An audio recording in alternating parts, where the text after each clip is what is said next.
for the Switch 2. We believe that because of a much better supply chain, a better third-party support, and new features which have not been announced yet, the Switch 2 cycle actually be faster, stronger, and longer than what we saw with the Switch 1. And that's why we have a very strong profit forecast outlook, peaking earnings way higher than what the previous cycle was, and why I'm the top of the street from a target price point of view of $15,000 per share.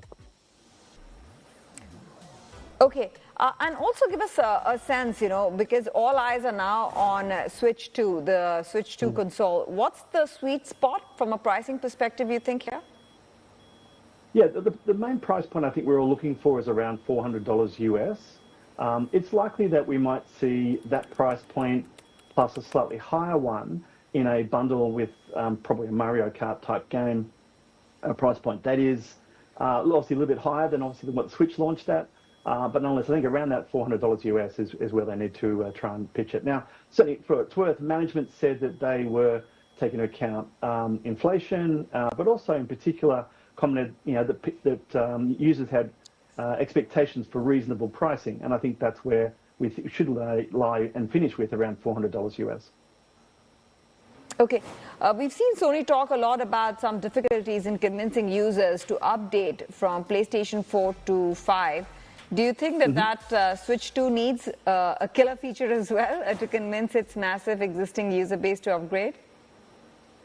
Definitely, and so far, even management have admitted on the Switch 2 that all they've shown is a video and basically, it's a new design. That's it.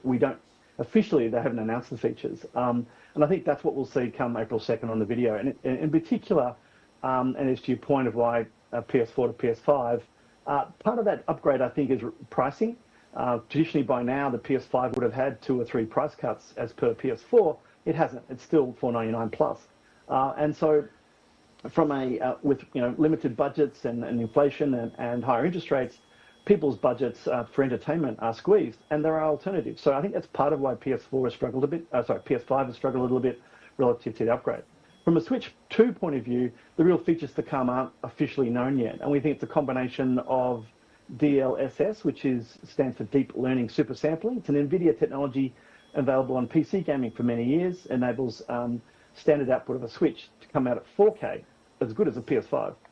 We think there's a chat button, there's LED on the controllers, much bigger third-party support as well is likely to come through. And I think a combination of those or anything else that the company may announce is going to give a lot of reasons to upgrade, one. And two, also, they have some of the best games. And that's one of the key things that, whether you're a fan or not, they do make great games.